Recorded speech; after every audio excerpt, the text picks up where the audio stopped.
Welcome back to the Good Vibes podcast. I'm Dan, your host. And today we're kicking off a new founder series arc with someone who's built his career at the intersection of passion, practicality, and flavor. Max Kunik is the founder of Wingman Kitchens, a flexible commercial kitchen concept that supports culinary entrepreneurs in launching and scaling their food businesses without the usual financial barriers. In this first episode, we go way back to Max's early days, his accidental entry into the food world, and the values that continue to shape his approach to entrepreneurship. This one's about origin, originality, and the unexpected paths that bring purpose into focus.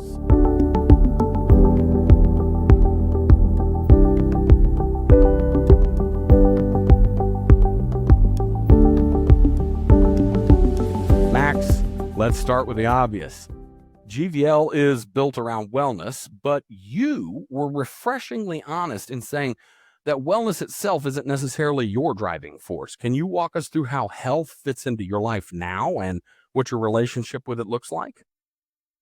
For me, it's important to be healthy, and I go and I work out and I try and eat well when I can, but a lot of my work is eating out and meeting food entrepreneurs. So maybe that isn't the most nutritious food sometimes, but really health and wellness for me is more mental. And for me, I get all of my joy from being around people and in my line of work, trying to help people succeed in their ventures. That balance, real world health, not performative obsession, is something we love seeing in our founder stories. It's part of why your journey still fits the broader GVL mission. Let's back up now. You didn't grow up dreaming of being a chef or a restaurateur, but something changed when your uncle gave you a shot at Uchi. What was that experience like for you? Yeah, so it wasn't even a shot at Uchi. I was interning for his company for a 2-week session and something that our high school pushed us to do. Okay. And during that little internship period, we would go in and do chef tastings just to get the menu and make sure that he liked what was being served and the new menu items the chefs were coming up with. So they would have different things that they were pushing out, but then they took it on their own liberty to force me a little bit out of my comfort zone and try new things, which at the time was not something I did. Okay. So, that's kind of an amazing metaphor for what it is that you're doing now for others, helping them grow into something bigger than they imagined. Let's talk about the moment that sparked the creation of Wingman Kitchens. You weren't sitting around dreaming up a startup. You were embedded in the food space, hearing the same pain points again and again. Can you tell us a little bit about that light bulb moment? Yeah, so I won't say it was a light bulb moment. It was just creating a light bulb for a long time. So basically, I've worked in food events. That was the majority of my work for a long time, and then food logistics. And I worked in food events and would hear chefs talk about the same thing over and over again. Hey, it's super expensive to open a restaurant or start a food truck. There's no kitchen spaces that we can use for our larger events. And we're really struggling to just figure out what's the smartest way to scale. And then I was working for a salsa company called Jaime's Spanish Village, and we were lucky enough to have our own kitchen space. And randomly, we would have people come in, walk off the street, and we weren't on a busy pedestrian street. And they would come in and ask if they could use the kitchen for like once a week. And at the time, the owner of the facility wasn't interested in that. And to be honest, the space wasn't set up for that. And so, I heard it over and over again over the course of like 4 years. And then graduating with degree in entrepreneurship, dabbled in my entrepreneurial things I launched a dinner club called Tasters Table Club.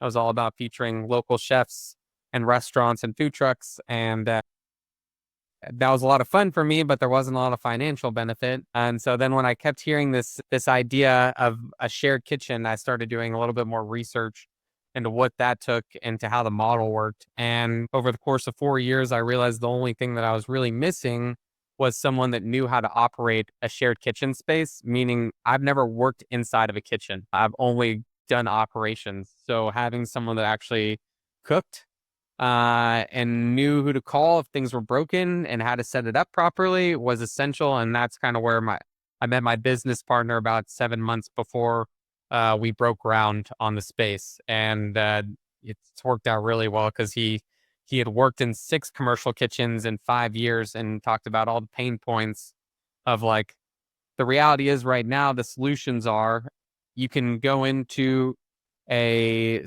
existing like restaurant and they'll give you some off hours up until they need them and then you get kicked out, or you're working in some other caterer's kitchen and they either grow too much and kick you out or they don't grow enough and then they fail and you get kicked out. And so he had gone through the motions of that 6 times. Was like, I just need a stable space that's dedicated to shared kitchen rather than me just trying to find a buddy that I can utilize their space because it's a huge pain in the butt to move that often. Just like it is to move a house, it's a pain to move your company. So that's kind of our journey. And he designed the space. He still today make sure the space is clean and make sure all the equipment's working and we have some of the latest and greatest technologies to ensure that the fridge is still working and that the air conditioning's working right and that the gas isn't left on. There's like the little things that me as someone who didn't cook in a kitchen and never worked inside of a restaurant would never have thought of, but he really thought about it and he still thinks about it as we open new spaces. That kind of founder insight, seeing the need before the business always hits different. It's a great example also of your core motivation, helping others out. Let's bring this full circle. You've mentioned values like kindness, honesty, and transparency. Those aren't buzzwords. They've been consistent throughout your work. Where do those values come from for you, and how do they show up in your leadership? I mean, I think it's from how I was raised, but it was always about being honest with friends and family and transparency. And even when I go and do business with people, I expect the same of them. And so when someone's trying to hide stuff and not being transparent on like pricing or what they're bringing to the table and holding stuff back that just I'm trying to help and we're trying to work together. So like just tell me things. It's more of a comfort level. So I'd say I'm comfortable being honest if other people are comfortable being honest, and it's just work for me. It's my personality, and I just kind of push on people, and it seems to has worked pretty well thus far in my business journey. You've got a pretty grounded take on the industry. You don't sugarcoat the economics of food business. What do you believe the world still needs to get right in order for founders in this space to truly thrive? Yeah, that's such a tough question because there's one way of saying, "Hey, everyone needs to just pay more for food and just get on board with that." That's a reality that we'll never get to, I don't think. Nobody's willing to pay 4 times the price for food that they're already paying because people have been paying a certain price for food for a long time. The cost of a burger used to be $1, $2. Now you can go to a fast food place and spend $10 easy on a burger.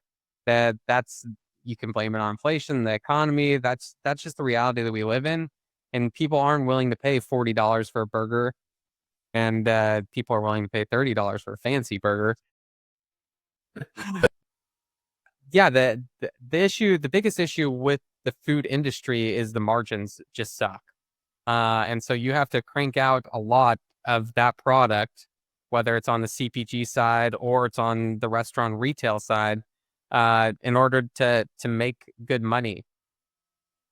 I see that's the hardest thing right now, and I think the reality for us and where we should be going is need to find more innovation in food to decrease labor costs, but then figure out ways to make food feasible on just the raw ingredients side, and really go back to how do we source things locally, but make them the same price of the really crummy product that they're getting. All the processed foods you shouldn't be eating and you don't want to eat, but when it costs you 1/5 of the price, it's hard to say no. And so I think that's for our industry.